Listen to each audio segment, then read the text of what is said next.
really, really awesome. And before we get started with Will, I want to go through the roll call and Secretary Nancy Griffin, who is usually available, is not available today. And so I'm going to go through this and it's going to be reported and we can do roll call that way. So Area 1, John Thies and Treasurer, and is here. Area 2, Chuck Buck is here. He's at the front doors. Area 3 is myself and I'm here. Area 4, Jenny Cherry Tree is here and waving. Area 5, Annie Miller. There she is. And Area 6, Brooke Schubert. Area 7, Roger Gray. He is here and also at the front door. Area 8, Nancy Sage, right behind me. Area 9, Meg Wilkinson. She's here with us via Zoom. Area 10, Rob Heap. He is here via Zoom. Area 11, Harold Rust. I'm not sure if he's on Zoom. He's not here in person. Area 11, Heather, no. Area 11 was Harold. And Area 12. Now I've messed myself up. Who's Area 12?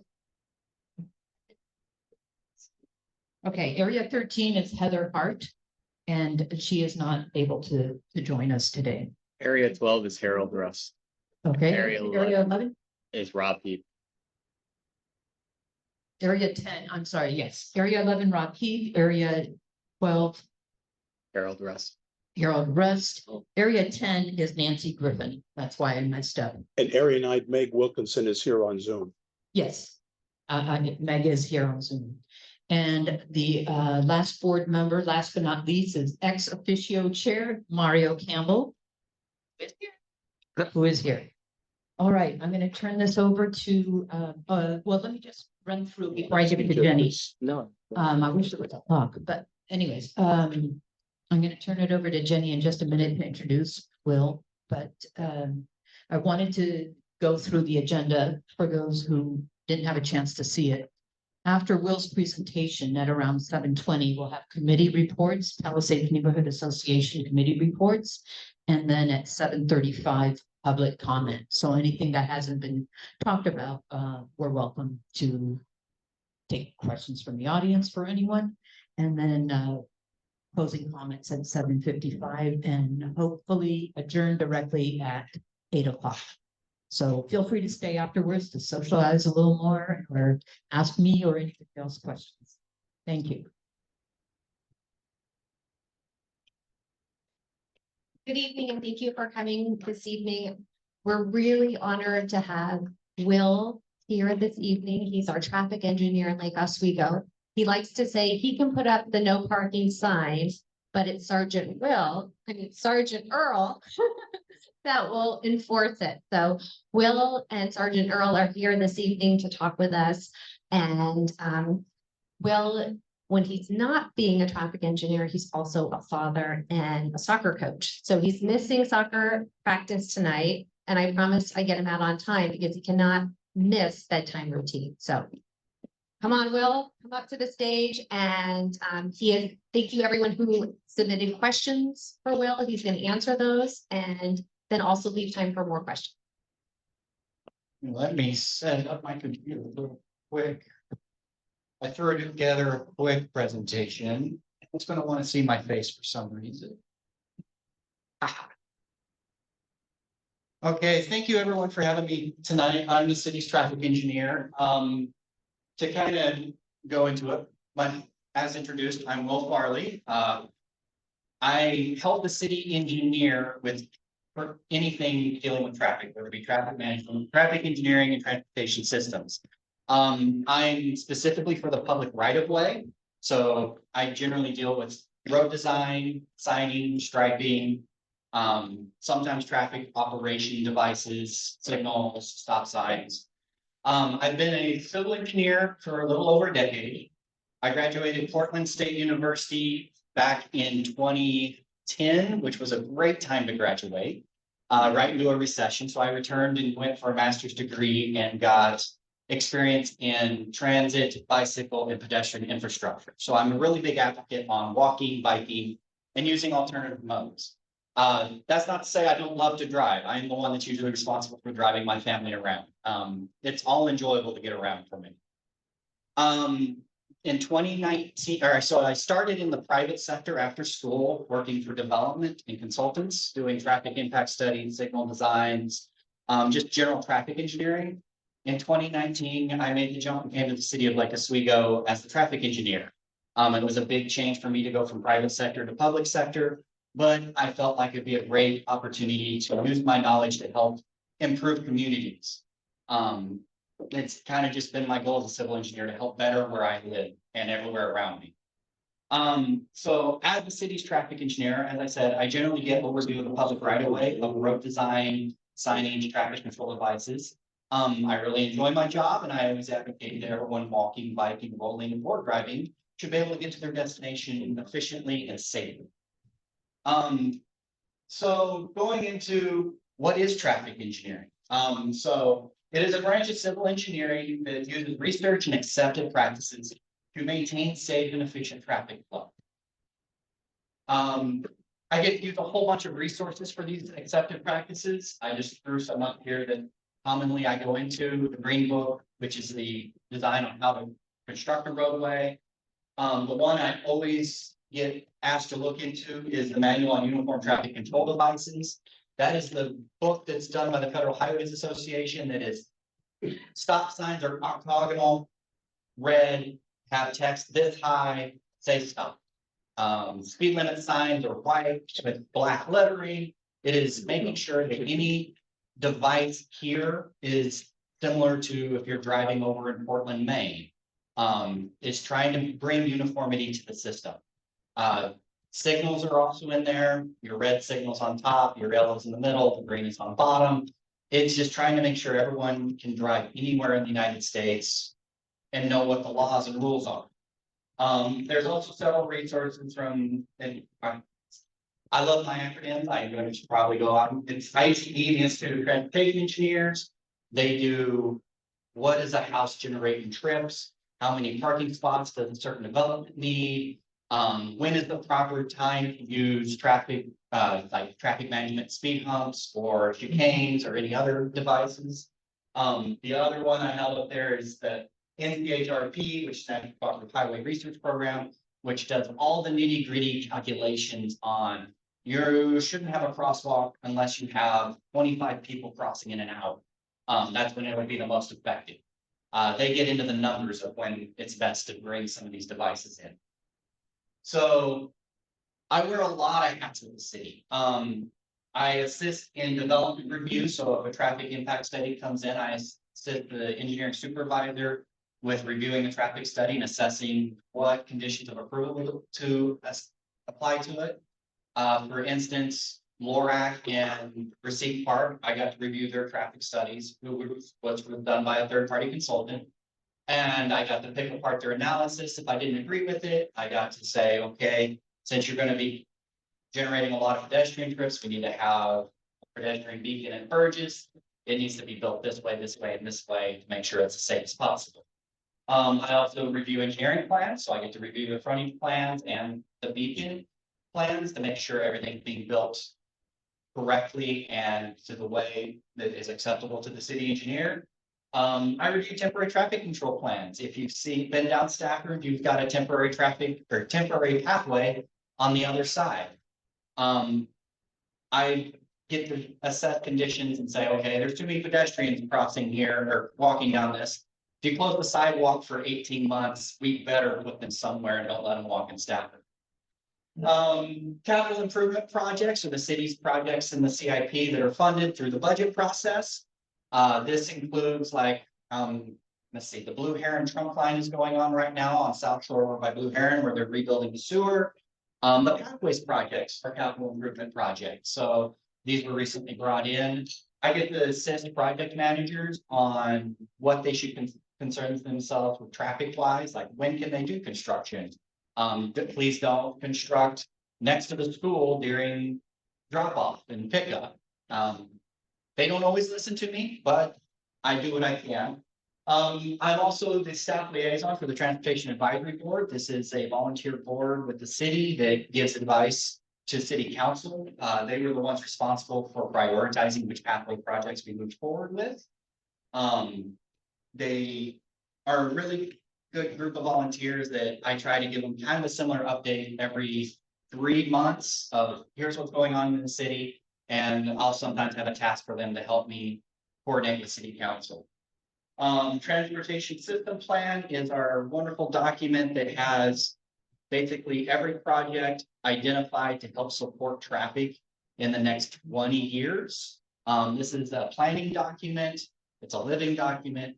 And last time when we updated in 2014, we hired a consultant that came in, said, you're going to have 1% growth in the next 20 years.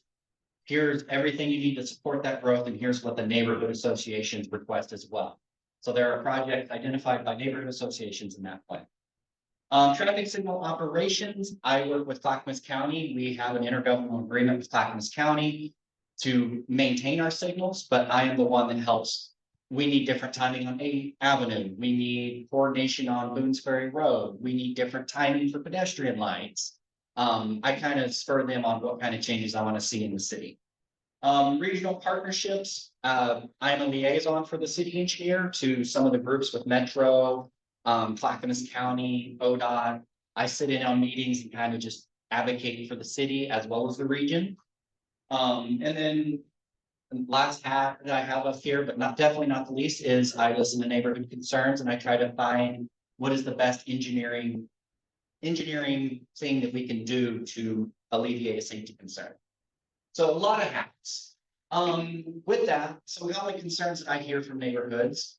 Speeding is a common one. We have a few things that we can do to help alleviate speeding. That's just easy for a neighborhood to do. One is a speed reader trailer, which is hosted by Sergeant Earl Hall and some of the police officers. Well, there's an online form that they can deploy the speed reader for a week. It will slow people down in the fact that it narrows the lane. And it gives them a feedback when they're driving by it if you're driving this fast. It's good for that week and it goes a little bit later. The effects are seen a little bit after it's been deployed. Another thing I do is an annual traffic count program, which I'll go into a little bit more detail on. Every spring and sometimes in the fall, you can drive around, you see 2 black little tubes on the roadway. Those are me hiring a consultant to basically capture how many vehicles are on that road, how fast are they driving, and how many accidents do they have. So I can see if truck traffic is starting to get a little heavy in some areas. Traffic volumes are another one. People are concerned about more traffic coming down their streets. That annual traffic count program also monitors volumes, so I can look at, is it increasing, is it decreasing, do we need to look into some engineering solution to solve an issue. The neighborhood traffic management program I have up here, that is our speed bump program or traffic calming. It is criteria in the code that kind of lets me know where I can do those, and it's on a scoring system. So I can't put speed bumps everywhere. I have to be kind of selective, and I have to follow, is it applicable for this area based on this code? And I also get plenty of requests for additional signs, but I try to follow the best guidance for those signs. I tend to err on the side of cautiousness with regulatory signs and not post one of those if I think it's going to be ignored more than it is going to be complied with. Also, warning signs, I try to post those when I can, but over posting a sign can tend to lead to ignoring all signs. So I try to follow the best guidance on posting of signs. So going into the traffic count program, I thought it would be interesting to go over traffic volumes. I pulled some locations from the Palisades neighborhood, including South Shore. These are kind of what I have available on my map system that shows kind of the trend of traffic. It's hard to see, but it's from like 2007 all the way to 2023. That every year we collected, or every other year, kind of how it's trending. And South Shore is relatively flat west of let's see, I gotta get my streets right. Fourth. I can't remember where the speed limit changes. Fernwood, it's up there. So west of Fernwood, we remained relatively flat. As of about 2017, we started putting the speeds on these to kind of see if speeds are trending up or down or remaining the same. And it's kind of that 85th percentile is the measurement I look at as an engineer. 85% of the drivers are driving at that speed or less. I can't get everybody to comply. There's always an outlier. So we assume that 15% of people are going to be an outlier. So 85% of people are driving 29 on South Shore, west of Fernwood, east of Fernwood, 42 miles. And west of Fernwood, 25 miles an hour is your speed limit, east of Fernwood is 35. I brought in a couple others. Stafford Road is another one that's been pretty busy. This is a major arterial or a minor arterial in the roadway. It's a viable roadway for emergency services getting into the city from I-205. I went ahead and brought the numbers up here on how it trends and the speeds. And I can share these after the meeting as well through the presentation. And then those were the two major roadways. I have some other ones. I have Fernwood, Overlook, and a couple other smaller roadways that we decided to collect, and we collect them every 3 or so years. Some projects going on in the Palisades that I've been involved with. Treetop Lane and Meadowlark Pathway were just recently funded for a new pathway to go on to connect from where it ends near Ridge Point all the way up to Fernwood. This was just funded by City Council in the last budget. And we are expecting to have design starts this summer with construction hopefully in 25. Some people were involved in the McVeigh Stafford Corridor Vision Study. That was just a document to kind of look at what did we need on Stafford and McVeigh to help everybody get around. What are the priorities of residents in all the neighborhoods to make this a better facility to walk by or drive? South Shore Blue Heron is one I kind of just been an outlier on. They're replacing the sewer in the Blue Heron Canal. There will be some impacts on South Shore over towards that. I'm sure some people run into. And yeah. And I've gotten after them for working before 9 a.m. because that was not what they were supposed to do. And then Lorac and Racine Park, everyone's seen the construction on Stafford of the new aquatic center and the new park that's right there, just leaving town south.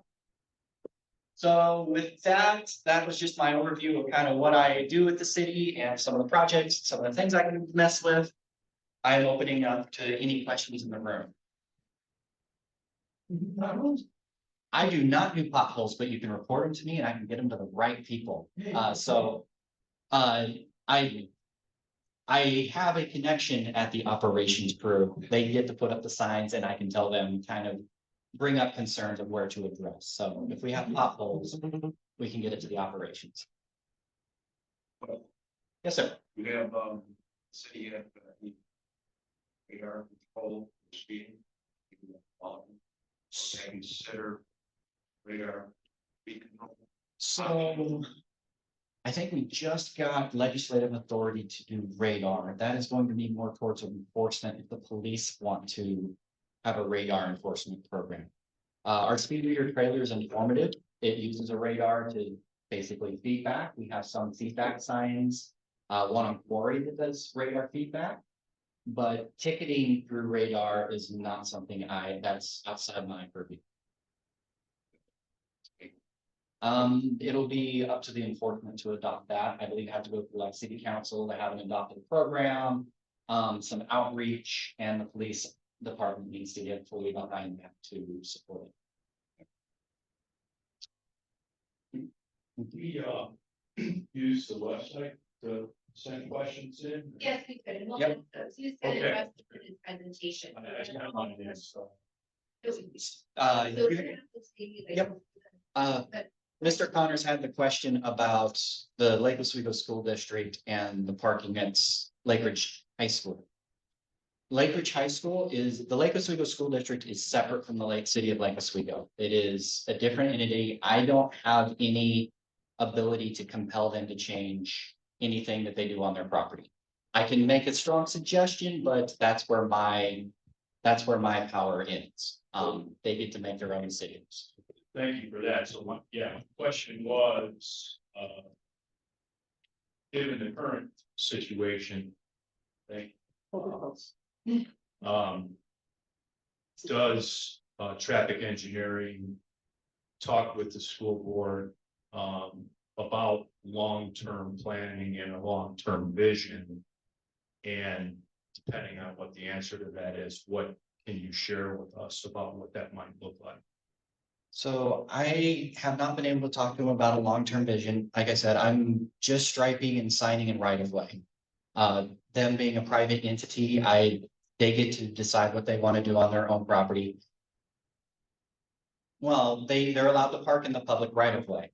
I can't control who can and cannot park in the public right of way unless there is a safety issue such as blocking a sign, blocking view from an intersection. I can get into those weeds.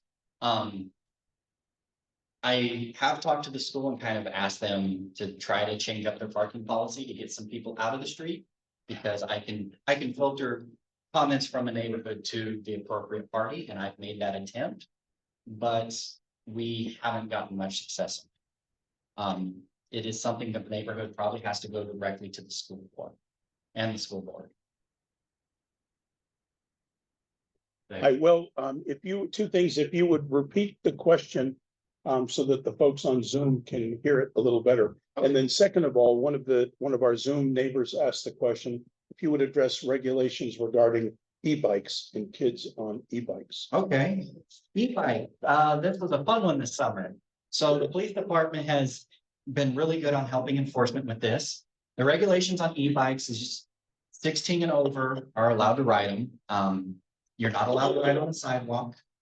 You are strongly recommended to wear a helmet, though it's not required. Let's see, those are the big ones that I'm always pointing at. Am I? I thought it might come up, so I brought the ORSs if you really would like to look at them here. But one of the biggest impacts that we've had since we've spoken last, because I talked a little bit about this, I believe, with you guys in the last presentation. But since then, I can tell you, we've had a great partnership with the schools. School resource officers have been partnering with the administration and partnering with all of the parents to educate them in terms of what the laws are, and that 16 age limit has been huge. The schools no longer allow a student to have an e-bike there if they're under the age of 16. If they show up with one, the parent is called and they deal with it. And that's in terms of safety and just changes. We've seen a huge impact with that partnership. So that's been really, really great. Now, the winter months are also going to help decrease some of that activity because we have had quite a few instances with e-bike riders are crashing into parked cars and stopping vehicles and other things of that nature. So there's been anytime you have new technology and something, that's acceptable to the general public like that, you can have a little bit of growing pains or there. But no, some big improvements. Can we ticket them? We can ticket them depending on what they do. It is circumstantial. Yeah, so really our campaign and our efforts have. Sergeant, can you repeat the question too, so that The folks? question was, can we ticket them? So just like any other violation or infraction, it would depend on what they do. And we would have to witness it if it is a violation. The only time an officer can actually legally cite someone without witnessing the violation is when we're investigating crashes. So that is something people don't understand. Hey, I've got video I showed you here, they're speeding. There's a lot of other things to consider. Who are they? How old are they? What are the circumstances? How fast did they go? Did we clock them on radar? So on and so forth. Where we've had a lot of success is, again, that partnership and that education. We have really good demographics here. We've got a lot of good families, we got a good community, and we have a way to communicate pretty effectively compared to a lot of the surrounding areas. And with that, we've taken full advantage, and I think we've seen a huge impact. So being able to stop that, if we can catch them, stop the student or the youth, find out who they are, and have a conversation with them, involve the parents. We've had a lot of success so far with that approach. I was just gonna say, with the partnership with the school, for the middle school, they don't allow any e-bikes or scooters, period. So only the high school is allowing it, which is the only school that would have 16-year-olds or older. So just no e-bikes or e-scooters across the board at any of the lower grade schools. You're in school district and parent, you're getting these text messages to both parents. And there's no way you don't know about it even. And I'll tell you, in comparison to when they first came out, I remember the last day of school going to a middle school and the traditional bike rack was completely filled with e-bikes, including a motorcycle, a dirt bike. Okay, what child drove a dirt bike to school? But in comparison, I mean, so it's pretty big change. So I live on Marjorie Avenue, just recently relocated, love, very welcoming. But I do deal with these students and I was hoping that laws that are in place could be enforced, such as blocking driveways, blocking mailboxes, park the wrong way. Are there any plans to enforce those laws? So that's more towards enforcement. I will make a clarification on that. Lake Oswego does not have a law against blocking mailboxes. That is a county, the county has a law, but we do not. Otherwise, parking the wrong direction is an infraction, and parking on the street, either in the fire lane or between 9 and 3 on school days can be an infraction. That would be up to the police department to enforce. You can always call the non-emergency line if one is blocking your driveway or if one is parked in the fire lane. And they usually have a CSO able to go out and find the person and have them move the car or cite them. I know from my discussions with the school, they're also really good that if a student is blocking a mailbox or blocking a driveway, the school usually has a good enforcement to go out, figure out which car it is, look up the permits that they have, or look up the parking pass that they have, because almost everyone there has a parking pass, and then go find the student and have them move it. And Will is correct. The city does not have anything that's enforceable in terms of blocking the mailboxes, but there is a law that makes it illegal. We can't enforce it. If you call the non-emergency number and have an officer come out there, if you can do so safely without escalating anything and take a photo with the license plate, that is helpful. If you cannot, I don't recommend it. Just let the officer handle it. But give us a call. We're happy to come out and educate. Usually it's a simple conversation and it can be very quickly resolved. And if it's something else, we will deal with that too. Part of my volunteering will be to people. I've had to remove one volunteered speed bump from the right of way that someone put in. That's. Hi, Will. Another neighbor on Zoom has asked, we've been trying to restrict parking on Marjorie and Coalwood and Banyan, just north of the high school. We've been told this will not be possible. Can you confirm this and explain why this is? Our streets have become very dangerous. So I don't like to restrict parking. I don't like to restrict the use of the public right of way unless there is a solid safety reason. The reasons I usually call out are if a car parks there, they're blocking a crosswalk. If the car parks there, they're blocking visibility to the crosswalk. If a car parks there, they block a street sign, or those are the times. Or if a car parks in a certain location, it restricts movement of emergency services. Those are when I look at restricting. Otherwise, I try not to get involved in it because I want everybody to be able to use the public right of way. And honestly, I value parking in the fact that it calms traffic. So I have a lot of streets in the city where before I was here, they restricted parking, and my number one complaint is speeding. And I can't address it because I don't have them. I can't bring parking back onto the street. It's been restricted. So I'm really cautious of restricting use of the right of way.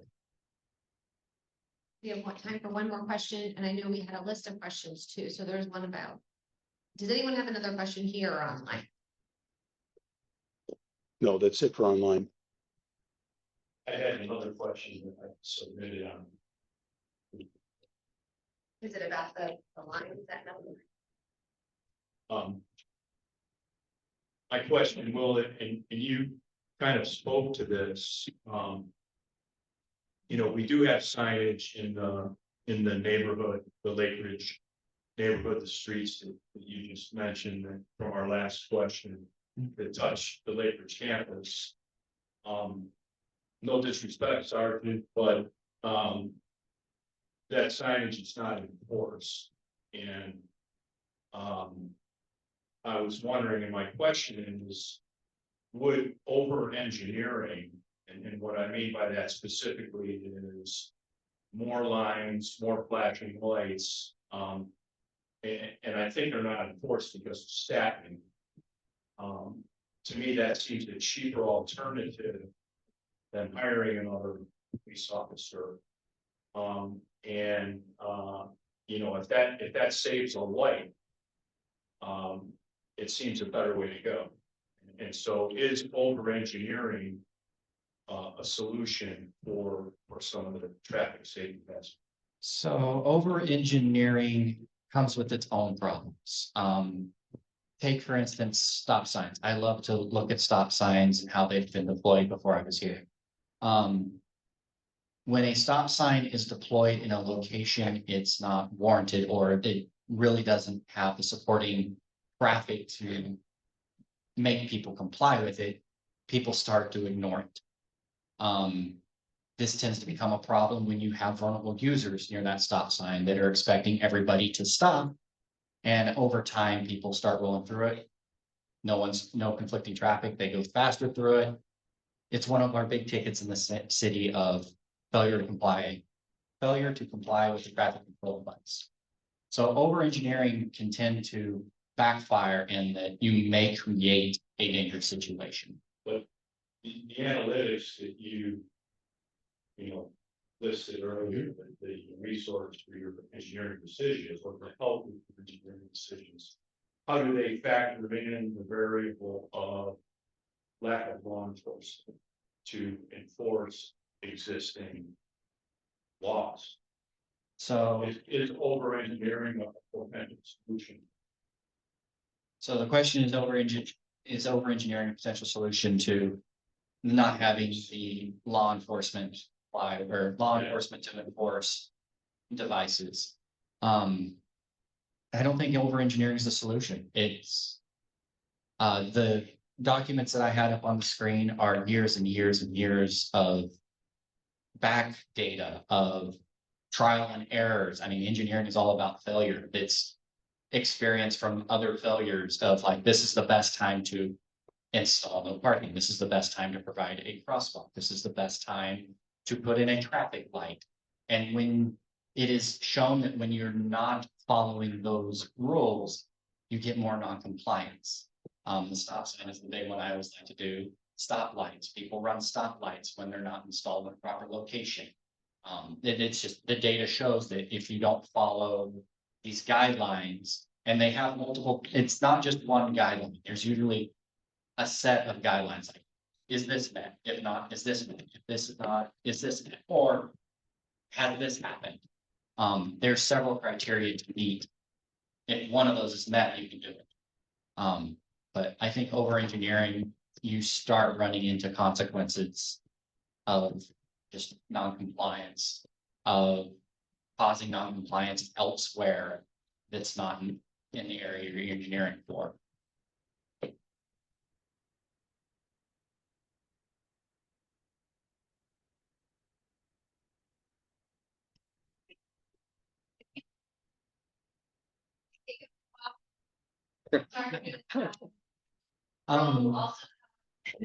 Feel free to email me. I put my email up on the line. You can also email traffic@lakeoswego.city. Feel free to call me. I know I have kind of a backlog of emails, so if you get a phone call to me. I'm working on a traffic safety concern form, which some people, it kind of got out there before I was ready to announce it, but I'm trying to get a system that kind of categorizes all my concerns so I can present them back in a way. There's a form online. If you just search safety concern, it'll take you to an automatic form you can fill out with the issue, and hopefully soon I'll start being able to get back to those and catching up on my backlog. Will, can we make sure to have your presentation later so we can post it on our website? Yes, sir. I'll email it over to you. Thank you. I submitted the question regarding the intersection at Meadow and Treetop regarding crosswalks and why aren't there crosswalks there? Okay. Because I had children that walk to school and it's. Yep, so I'm actually trying to get crosswalks there. Mr. Connors has recommended it, and I acknowledge that it might be a good idea to have it across Treetop at that location. We just got approved that pathway project for Treetop and Meadowlark. So the pathway project, those streets don't have sidewalks right now. There's no sidewalk between between Ridge Point and Overlook on Meadowlark, and between Overlook and Fernwood on Treetop. It was identified as a priority since it's near the school, that there's a lot of pedestrians in that area, that the city needs to look at installing sidewalks or pathway. They're still working through the process of what that's going to look like. There's going to be a lot of community outreach on trying to get what's the best solution in this. Is it removing parking and putting the sidewalk in the street? Is it using the public right of way behind the curb and placing it there? There will be some public input on that. I wanted to avoid influencing the public design of that facility or the best design of that facility by putting in striping now. So if I put in striping now, they might have some other solution that they come up with. I want the neighborhood to be able to come out and say, hey, we want 4 legs of crosswalks in this location, where I was only looking at putting 1. So I think a better design can be done through that process. And it also saves the city money because I'm not ripping up something that I put in now. It gets ripped up next summer. So, yeah, no crosswalks South Point. Yeah. These are children that are walking to school. They have pain. Mhm. There is complaining of parking, actually, children walking to school. I just think it should be a priority to offer them a safe passageway to that destination. Yeah, that might give drivers a visual, not a whole. Yep. Exactly. That I- They do it, they just stop because. Yeah. There's so far into the intersection without the pedestrian to swing out into traffic. I think regardless of this, which is going to be a nightmare issue, you might have been. Can you please say it functions, even if it needs to be ripped up? I think it should be. So the earliest I'd be able to get the striping on the pavement is next summer, which is already close to when they'd be going into construction. So striping is very weather dependent and very seasonal. So a lot of the issues that we're dealing with as a community, and we're talking about, there can be long-term solutions. There can also be things that we could do immediately working together as a community. And these conversations you guys are having, all the neighborhoods are having, well, the ones that are coordinating their efforts and are talking to one another. I would say you guys are doing a pretty good job of actually communicating and coordinating and bringing up some of these tough issues. It's hard to come up with a one easy solution where in your mind looking at, hey, this intersection is really, really bad. We need to do something right here. But again, resources is a reality. The system, the time, the money, the process, everything, if you look at it, how we've had a lot of success is through partnerships, and what that looks like, maybe specifically, for example, in this particular case, why don't we sit down and talk to the neighbors, the parents, and see, okay, who are the kids, where are they crossing? Can we come up with a system where we have parents volunteering? We maybe partner with my team, and we come out there for a couple of weekends for a week or two, and we do like specifically an extra patrol that's focused on that intersection. Because all of a sudden they see a couple motorcycles there, or they see an officer there. Now that's difficult to do with, oh, sure. Is that a little better? Sorry. Now it sounds intimidating. There'll be a motorcycle at your intersection. I'll get to you 1 second. I just want to finish my thought. So I understand as a parent and some of these frustrations. And I've talked to a lot of frustrated parents, and especially when it comes to kids. We don't mess with our kids, and we want to keep them safe. But we also have to understand it's not there's not, as much as Will and I are passionate about this and we want to say, yes, I can do this for you. The reality is it will take a while and there is a process and there's a lot of people that have an opinion. And there's a lot of factors that you have to consider. It doesn't mean that next week we sit down with the people at that intersection and I have a motorcycle there next weekend. Because we've said, hey, this is a priority of the 7, 8, 9 priorities that we've talked about today. There could be a temporary solution and then we can work towards those long-term plans. So just keep that in mind. I don't want people to get too discouraged because Will and I are doing the best that we can, working with a lot of different entities here. And there are a lot of entities involved, right? We're talking about a school district and they have their own host of issues and problems and budgets and so on. I know you understand all of this, but I don't want to end the meeting disheartened because there's a lot of really great things happening here and we've made a lot of progress. And I think that just you guys coming together and having this conversation, we've done a lot of really great things. But thank you for bringing up those topics because they're hard to discuss and to come up with solutions sometimes. So. Sergeant Hall, Time if for we one want more. a solution and to do something temporary, Sergeant Hall, what would be a solution for next steps? Like, could we put cones out? Like, what is not waiting a whole nother year? What would be like our next step as the Palisades Neighborhood Association to help come up with some temporary solutions? That's great. I think that we're not going to come up with those tonight, given the time restraints, but for your intersection specifically, why don't you and I have a conversation tomorrow? We can brainstorm some ideas and talk about some temporary solutions. We are actually going to be doing some of those focused enforcements more regularly. I've specifically talked to our administration about what that looks like in terms of resources and budgeting. So for example, I think our media has put out, let me see the date here. This Thursday, we're going to be doing precisely that, because if we look at statistics and where we can put our motor officers and patrol officers and what that looks like, I have 2 motor officers for the entire city, as I've told you guys before, but we carve out different times during peak hours where we will go around and they don't just hit Boonesbury Country Club, Highway 43, where we know they have to be most of the time, but they're actually going to the residential areas. They're in front of the schools and they're hitting some of those intersections that you really are never otherwise going to see an officer because we were made aware of an incident or, that we want to try and change the behavior of maybe students that drive through, so on and so forth. But that is only really effective long-term if we also have the communication and the dialogue with the people living in that area, because as much as you're going to have 1 or 2 or 3 outliers buzzing through there and maybe being a problem, we can catch those guys, but it's usually the people living in that area. All of us tend to unintentionally become very bad drivers when we get really close to our house. And there's statistics that show that as well. So something to consider is that it is a group effort.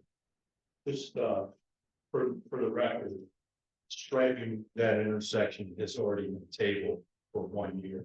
So now we're talking about another year, just to be clear. Yes, I don't know if you understood that. I I do fully understand that it is not a good process. So there's a put 2 strikes down. It would be the ladder style stripes and we'd have to use it's called MMA and I can never pronounce the proper material. It's a high visibility, uses glass beads. It can only go down in certain temperatures. It's long lasting. It's what our city requires when we're doing new striping now. But it's very weather dependent. And like I said, it's with that intersection being the subject of this project coming up, I want what's best. I want the proper solution that everybody wants at that intersection. And if that includes the striping, it can be done through that project. If it includes striping on all 4 legs, I want the public to be able to say that. I don't want to paint. I don't want to put my input on this intersection when the public is going to have their say of what they want there coming up. Well, one last question from Zoom as a follow-up on that Banyan, Coalwood, Marjorie. They were told at one time that if everyone on the street agreed that there would be no parking on their street, then the city would put no parking on that street. Of course, that meant residents could not park also. But this neighbor is saying, but now they're being told that even that is not possible. Is that correct? I don't know what the city's policy has become. That's the school zone 9 to 3 parking. I remember in the past, it was if everyone agreed to it, it could be installed. I don't know what the city's policy is going on that, because we only have really 3 areas that are the 9 to 3 school days zones. Shariva over by Lake Oswego High School and the streets behind Lake Ridge High School. So I'd have to talk with the city engineer and see what our policy is going on those.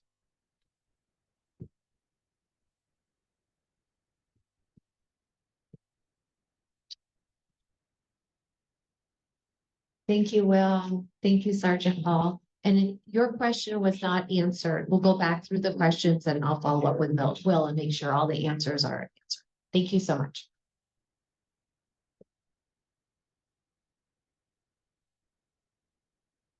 So much, and I think you left some information so people can contact you afterwards and also.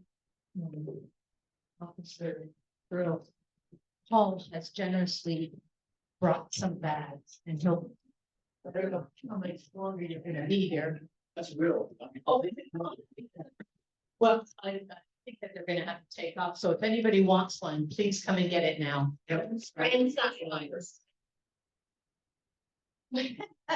Okay, and we've got some signs. So moving on with the agenda. Let's see, so.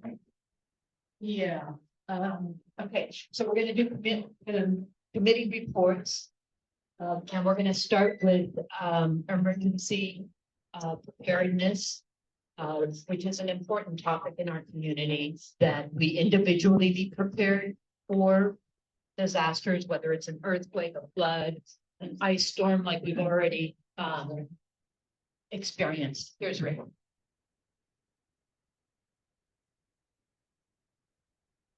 Hi, so the Palisades Neighborhood Association applied for and received an NEP grant, which is the neighborhood enhancement grant program that the city puts on each year. And we won the grant in 2022. The grant purchased a job site storage box and emergency supplies to be used during an earthquake or other type of an emergency. Some of the things on the list. Some of the things that were purchased include 50-person trauma kit for first aid, face mask, gloves, disposable gloves, LifeStraw Mission, which is a water filtration system, hard hats, headlamps, work gloves, a megaphone, flashlights that go on helmets, paracord, a 10x10 pop-up tent. So if it's raining outside, you have a dry place to congregate. Batteries, there's 8 sets of 2-way radios that are in these packs. And there's still some rain ponchos, things like that are in here. You got to remember that this box is about 2.5 feet by 2.5 feet tall and about 5 feet long. So you can only put so much into it. But what we're doing with this, with these boxes, is trying to get one of them in 4 different quadrants of our neighborhood. So, let's see, one requirement for receiving this box of supplies is for the neighborhood to develop an emergency response plan. Not just for this cache, but also for all caches that we put in the neighborhood. So what I'm currently working on is building a framework for this document. It includes dividing the neighborhood up into 4 sectors, with each sector potentially having one of the caches of their own. Currently, there's 1 cache in place from the 22 grant, and we funded the second cache from this year's grant cycle. Those supplies haven't been purchased yet, but should be before the end of the year. So as far as breaking up the neighborhood, the first cache will cover areas 8, 9, and 11, and that one's already in place. The second cache will be for areas 4, 5, 6, and 7. The third cache and fourth cache will just depend. We don't know where it's going to go yet, We need to build a team. We need to find people that are interested in being responsible for it, keeping an eye on it, building their team. And we also need to find a place to put it. If it's on school grounds, of course, you've got to get permission from a school, or if it's on, a park, you have to get permission from the city to do that. So that's something we'll work through next year and the year after as we go after the rest of the grants. Then areas 1, 3, and 10 will be probably the third area to get cash, and then 2, 12, and 13 will be the last, or they could be switched. So here's the scenario that you need to think about when developing this response plan. So we've experienced the Cascadia subduction zone earthquake, magnitude 8, whatever you want to put in there. All the utilities are offline. No police, fire, or city staff are coming to help. It's neighbors helping neighbors. So what we need to decide is who's going to be the team leader, who are the team members, and who has access to the supplies. Where's a rally point where everyone wants to meet? Where's search and rescue responding from? Where's the communication center? What frequencies are each of the teams running on with their two-way radios? Where the triage area is for injured people, and where are potential shelters located? Those are just some of the questions that all need to be figured out for our neighborhood association as part of this plan. How many people have taken the CERT class through the Lake Oswego Fire Department? Nobody in here? No. There's somebody right. No, you have. I've been. Okay, so. These classes are offered each spring and fall for free. You learn search and rescue, first aid, communications, how to use a fire extinguisher, cribbing and heavy lifting objects, and personal safety. It is highly recommended. It's free. It's on a Wednesday evening from 6 to 9 for 7 weeks. But you get to go out and do everything. So you can call the fire department's main office and ask to be placed on the list for an upcoming class. But you can see those skills. It's exactly what we're describing in our response plan. It's how to do search and rescue and how to use the radios, how to group together as a team. So anyhow, please join into that group. It's really fun. Okay. Any questions? I guess I should have started. Any questions about Cassius or?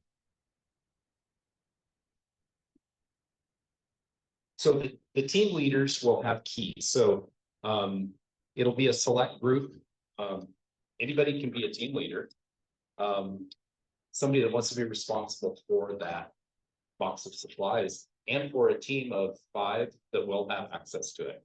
So in case somebody or a couple of people are out of town, if we have an earthquake, there's always going to be somebody around that can get into it and distribute supplies that's needed. Yes. Where can we find the supplies that are in it? Is there something online that can tell us what this box is? It won't say. Can you where. repeat the question? What's that? Can you repeat the question for the Zoom viewers? You want to know where? What is in the box? Where do we find out about it? Is there anything online? There's nothing online about the boxes. I take that back. If you go to the City of Lake Oswego site on the NEP grants, those are the grants that we got the funding for. There is a section called the Captain's Supply List, and that's exactly what is inside these job boxes. So anybody that is applying for one of these boxes, for one of these grants, has to, they know exactly what those supplies are going to be because they're the same in every neighborhood association around the city.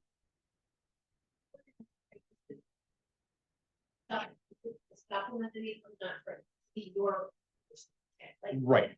This is strictly again, it's a supplement to what you should have at your own.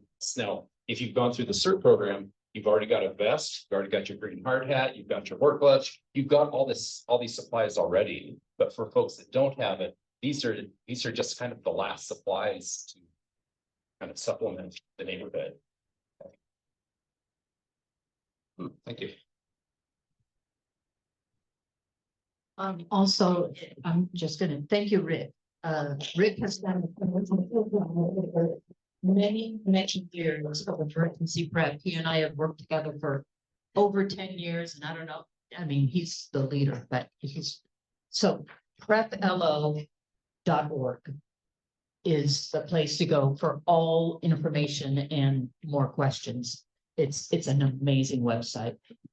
Next on our agenda is sustainability. Brian Capagna, and then we'll have Chris Durkee for land use and Annie Mulligan for events. Just to give a brief update. You didn't know. Yes. Thank you, Brian. Hello.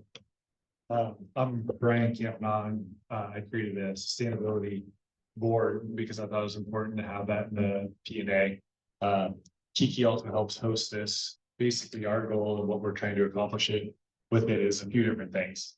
We think that there could be more knowledge and more information sent out to everyone. So Kiki is helping with bi-quarterly postings. You'll see 1 to 2 postings for us just about proper ways to be sustainable. You know, that they're doing everything from the concepts when a lot of us grew up, there's 3 R's, and now there's 6. So the concept of rethinking things, the concept of refusing things, and the concept of repairing things are things that I think our kids are starting to learn and know, but they're not the biggest drivers for a lot of the sustainability inside Lake Oswego.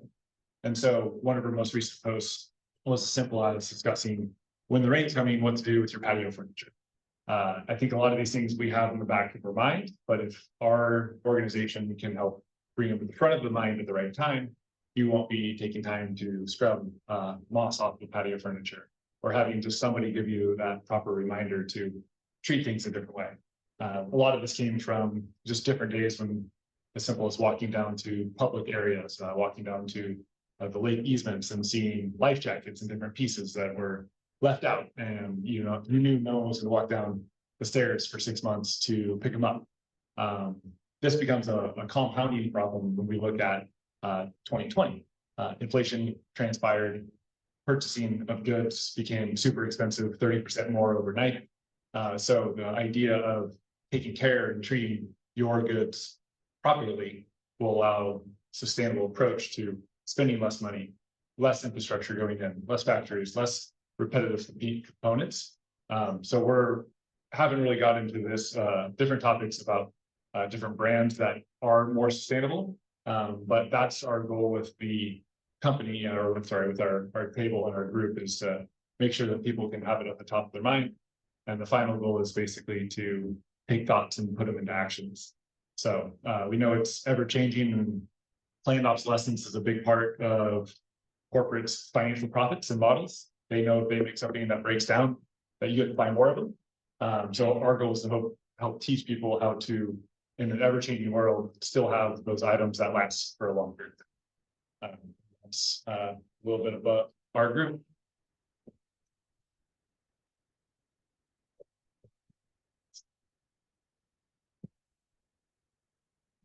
Thanks. I'm Chris Durkee, the land use coordinator for Palisades. There's a lot going on in Palisades right now, and it's all lined up on the west side of Stafford.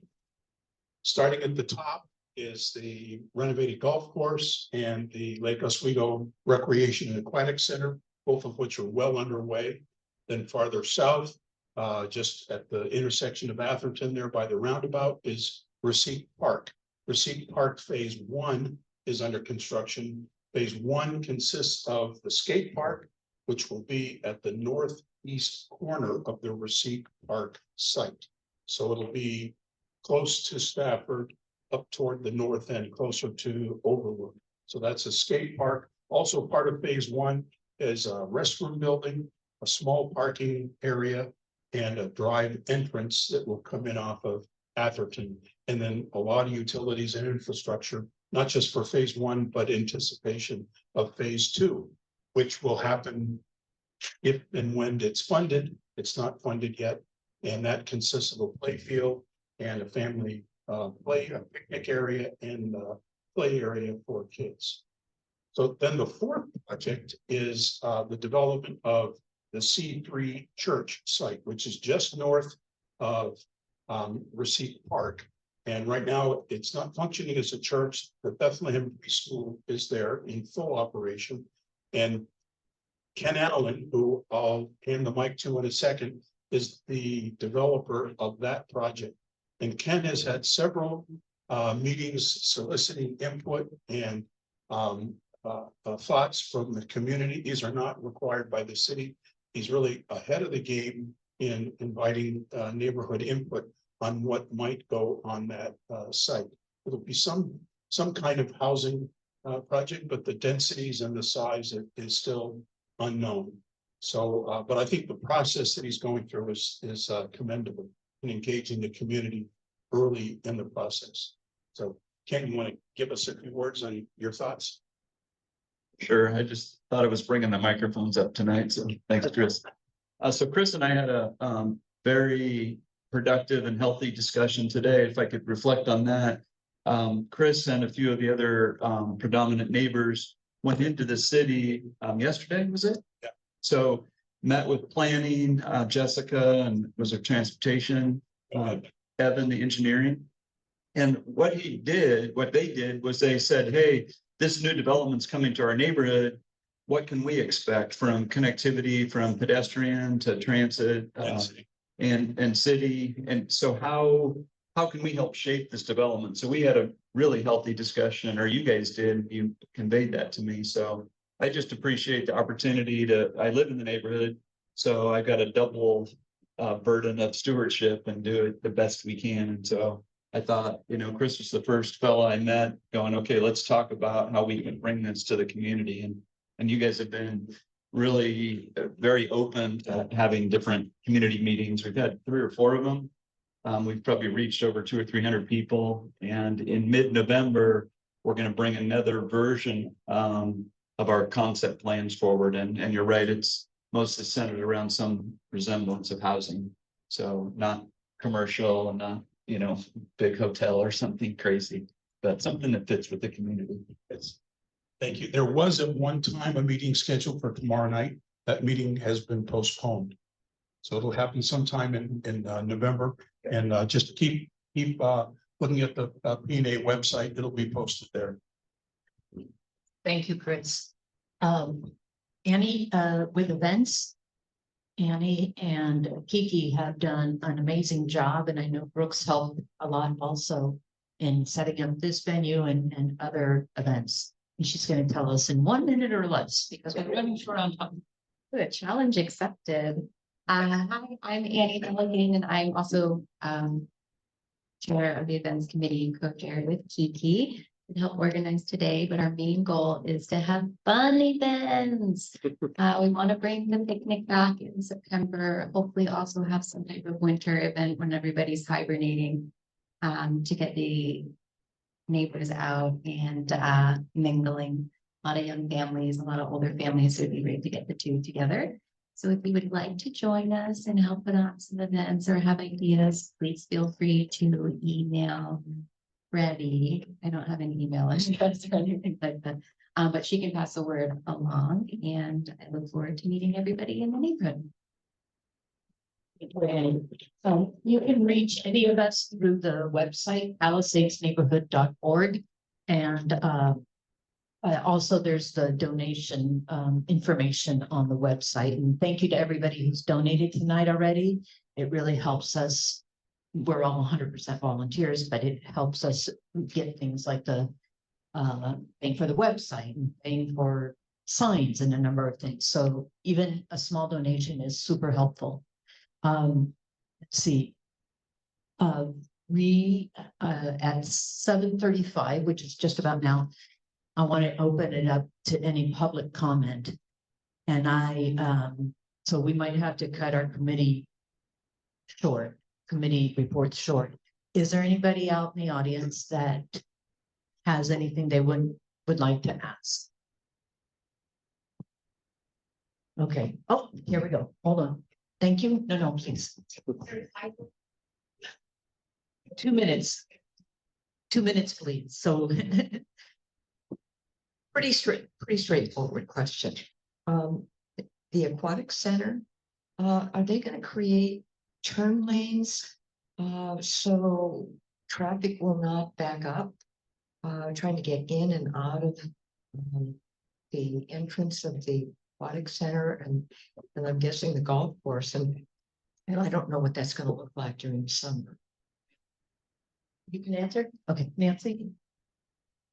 They'll create, for the northbound direction, they'll create a left turn lane on Stafford Road. So if you're coming from 205 to Lake Oswego, there will be a left turn lane into the entrance. And a full travel lane next to it so that those people passing through can still pass through at regular speed. So there is a place to station before you make your left there. They're also considering a signal at Burgess. I don't know if it's approved yet, but they're considering a signal at Burgess in Stafford, which is very near the LORAC.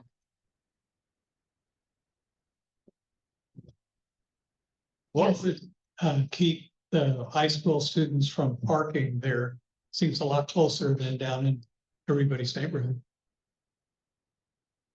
We've asked the city if they'll allow students to park there to relieve some of the pressure from the neighborhood, and the answer was no. But they already park in other places where the answer was no. So I wouldn't be surprised if they end up parking there anyway. And like you heard from the traffic people, they don't enforce everything that is a rule. And it may be that some students will end up parking there anyway. But from a technical perspective, the students are not supposed to park there. Hold on to that microphone.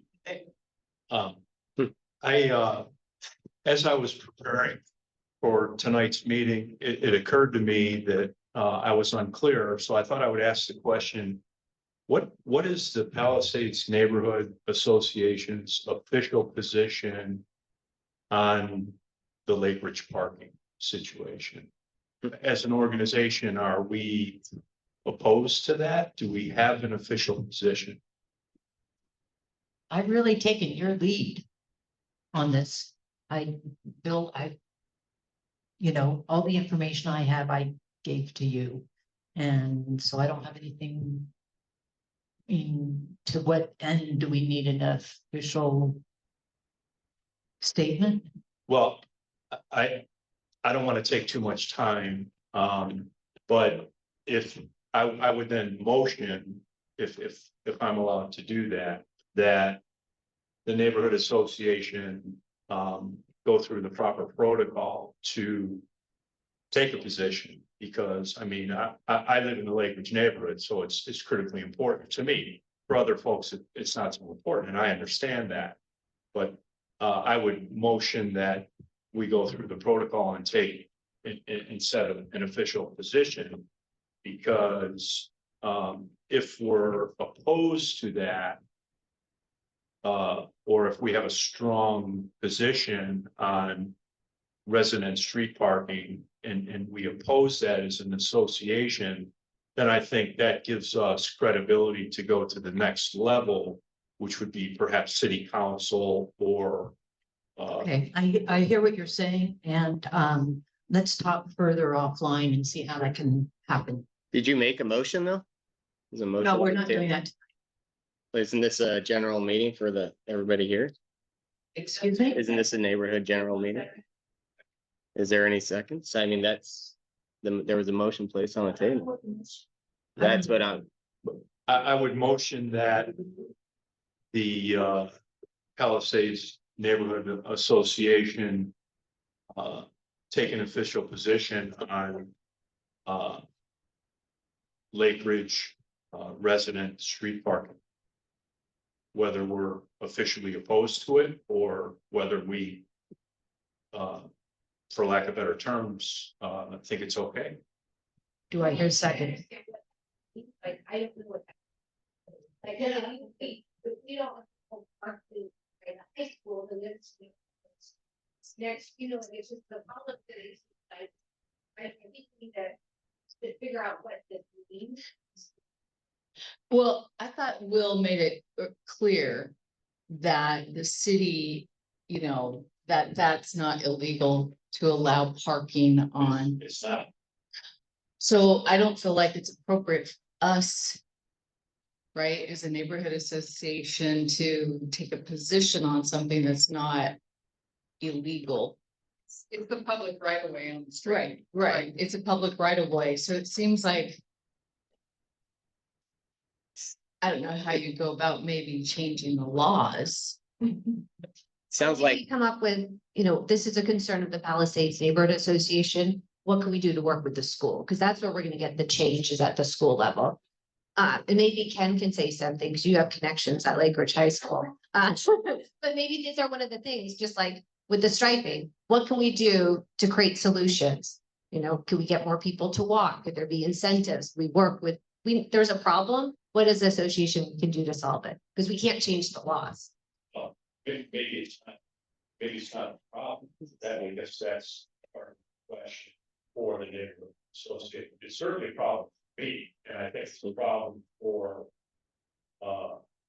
folks on Meadowlark, Banyan. So I think that if there, and I agree, we need to work to a collaborative solution. But I think it would be beneficial if our neighborhood association had an official position. you're asking for a P&A statement. Sure, I mean, that's according to the bylaws. sure, You want the P&A to have a stance on something in the Yes. statement. yes. So that would need to be done by a majority of the vote. We're not gonna, So there would be a motion placed on the table, but you need to have a motion of some sort. And your motion sounds like it's a little bit more in a generality sense versus like an actual, we motion for this specific thing. Right. Not, But what, yeah, so somebody can second that, but we're not sure what we're seconding. yeah, yes, It seems to me that we really need, we don't have a statement to make a motion on. We would need to investigate further. Maybe, is it Bill? yes. Maybe Bill and other, I don't know who's been involved on the traffic committee, but maybe that's a subcommittee of the parking. You're specifically saying you want a motion P&A to oppose parking? I'm not sure that we would come down on that side, but I could certainly see that folks would we would want to get involved with investigating this further. And I know it's been a long issue. I really appreciate that. So let's table that for now and we can bring it up at the monthly board meeting or online and get something a little more concise. Because we're short on time, I'm gonna table that and move it to a more thorough discussion. Does anybody have any questions other than that? It's just following policy to see the motion was set on there. And if there is no second, then we could pass it. But I would ask if there's a second as the chair, as a recommendation, and then we pass. There's no concise statement. Oh, here we go. Sure. Sorry, I think what we can do tonight is the board can vote on. Yes, we will discuss this issue at future board meetings, reach a consensus, and then draft an official P&A position. I think that's reasonable to do tonight. I think trying to reach consensus on what that P&A position is tonight is unrealistic. It's a very complicated issue. And you're right, I agree. We shouldn't take a position and suggest things that we know are illegal or against the code. So I think it needs more discussion. I think it's an easy vote tonight. Let's discuss it future. So if I could on Bill's behalf, I move that P&A board set the objective of establishing an official P&A position regarding parking and around the Lake Ridge High School. So that's a second. So that's my motion. Oh, Okay. Call for the vote. All those in favor, all the board members, No. voting board members who are in favor, say aye. All those against? This is. We have one after, Nancy is abstaining and I am abstaining. The general handbook. And Chuck is abstaining. Is that what you're saying? Yes. Okay, that is the vote, and I don't have the tally, but of all the members that are here, Roger Gray left, so he is not voting, but everybody else who's here and hopefully the people that are on Zoom are voting. So I'll let you take that. Okay, any other questions? All right, let's see, what time is it? And we have just a few minutes. Okay, so yeah, come on, quick. I just have a quick announcement. Please mark your calendars. The National Alliance of Mental Illness, Clackamas, is going to be offering a Zoom session on holiday blues coming up in 2 weeks on November 7th at 5:30 p.m. If you'd like to join, it is totally free. It's going to run about 30 minutes. It's going to be run by one of their presenters. This is on our website with the link as well, and we'll send it out in the November newsletter. So hope you can join. They have a bunch of other services and resources on their website. So if this is of interest to you, feel free to either email one of us, we can get you in touch with the folks, or join the session. So thank you. Thank you, Brooke. And I missed the treasurer's report and also the approval of the meeting minutes. So we're going to go with the treasurer's report first. Just an update on our current funding. We've recently set up a Palisades Neighborhood Association bank account at Home Street Bank, where we have $276.54 in our account.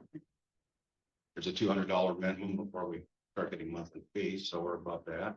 And we're in the process of getting PayPal up and running again. We had a little snafu with the original donations that were made. PayPal permanently limited the account for 180 days. We have a $202.95 in that account. That's going to be on hold until like March, until we get this resolved. So I'm working with Joe and Kiki to try to set up another PayPal account where we can start getting online. So that's kind of work in progress. I get to do with they're on vacation right now, so wait till they get back. And you can also. This information's online on ways to donate. There's a Venmo account. In the note section, please include for PNA fund, or temporarily using the PNA chairs personal Venmo account while setting up direct deposit. You can write a check or cash donations at the PNA general meeting. We can receive some tonight. Checks should be made out to the Palisades Neighborhood Association. You can mail checks to me, John Thies, Treasurer, Palisades Neighborhood Association, 2300 South Shore Boulevard, Lake Oswego. And all this information's on the donate page on our website. Thank you, John.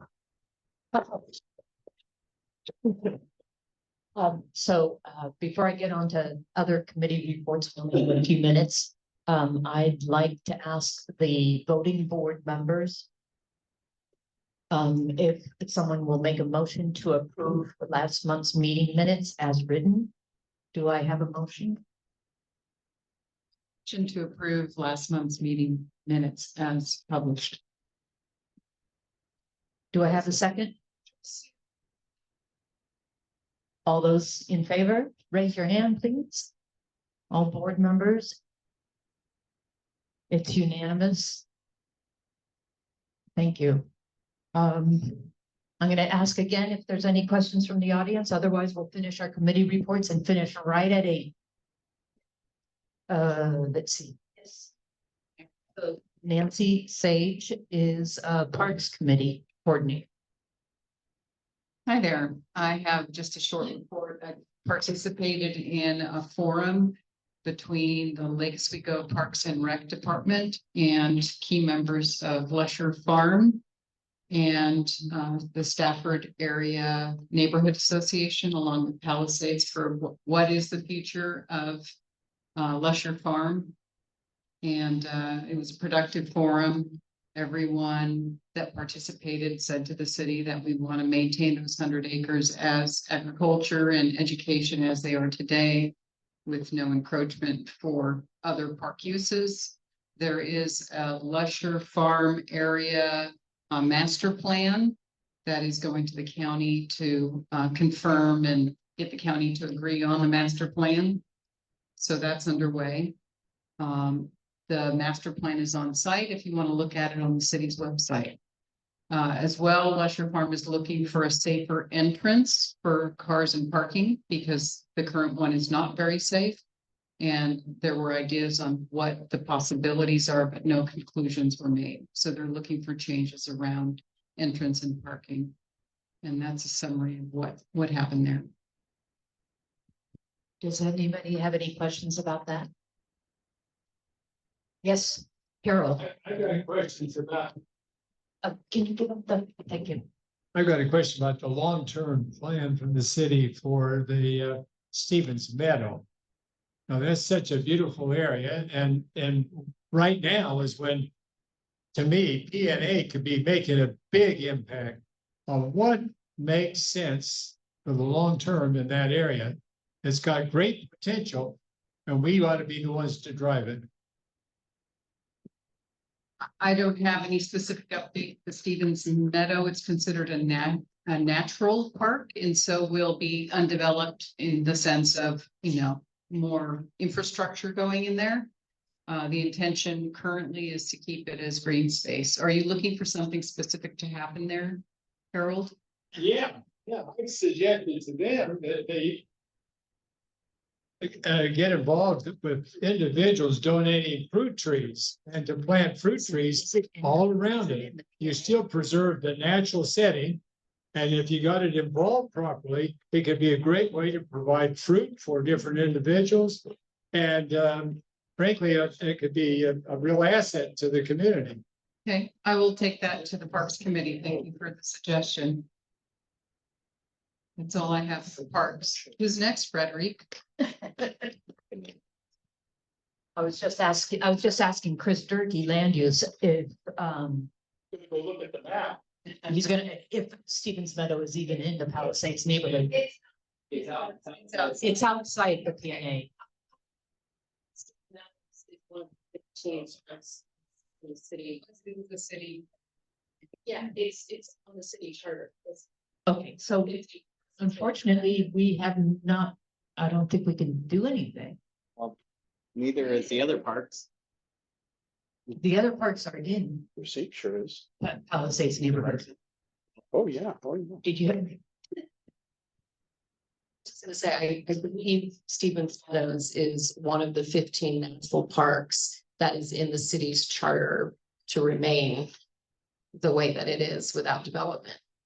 But the trees is different, exactly. But yeah, so it is, I don't know if it's within the city limits, but it's one of the parks that the city controls. If we can do something, we'll look into it, okay? I think it'd be great. Yeah. Yeah, Annie, do you want to give a quick pre-report? Nothing too exciting about trees. We had some up on Overlook that nobody complained about. There were several dead ones that were removed that were listed, and the other ones are currently on Green Tree, 2 plum trees. And if anybody wants to complain that they don't want those taken down, you can certainly voice your opinion on the website or send something to me. It's posted, it's on Green Tree Road.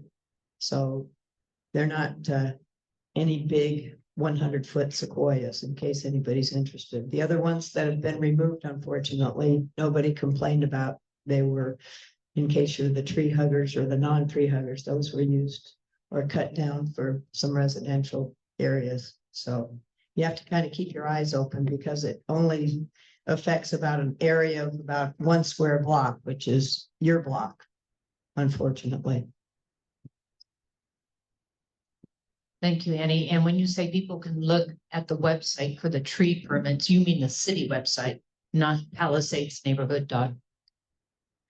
With that, Chris Durkee has something to say, and we have just a couple minutes. I don't need that.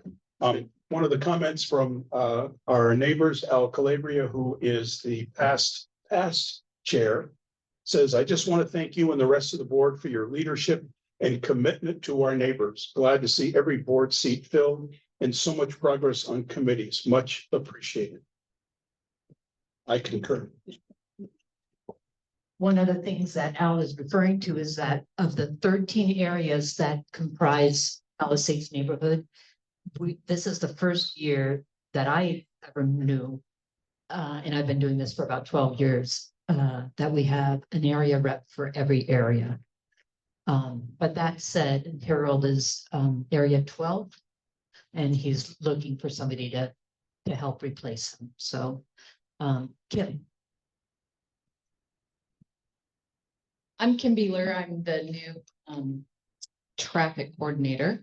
And I asked John Park, with Principal of Lake Ridge High School, to share some information on the new student parking protocols, which I thought Bill would be interested. I don't know if you've seen this document, but they have made some changes for the school year. They're trying to allow for more parking. Their goal is for the parking lot to be full at all times. In the past, parking was only available to seniors, and now they've added basically a general parking permit that expands it to seniors, juniors, and sophomores. They have neighborhood monitoring starting mid-spring and continuing this school year. He said the Lake Ridge High School campus monitor will patrol the streets surrounding the school at least once per day. He's out there looking for student cars that are parked illegally, inconveniently, or just out of the ordinary. Some of the issues that he uncovers on a daily basis are blocked mailboxes, blocked driveways, parking backwards, tires on the lawn, any number of odd or unusual parking jobs. And so they do, report this and try to get in touch with the student that's infracting these different things going on. Basically said today the monitor has noticed less traffic on Meadowlark, I think it is. And we are going to post this document also on our website, so you can take a look at it. Oh, good. So he said also there's new signage along Cloverleaf Road. And also there's some changes made, so there's no parking at 6 p.m. on Sundays or after. So those practices and future other contests and practices, whatever, that doesn't make any sense. But anyway, if he's basically encouraging people, most days between 8 to 4 p.m., please, contact him, and his information is on the website. Thank you, Kim. And with that, I'd like to close the meeting and thank you all for coming.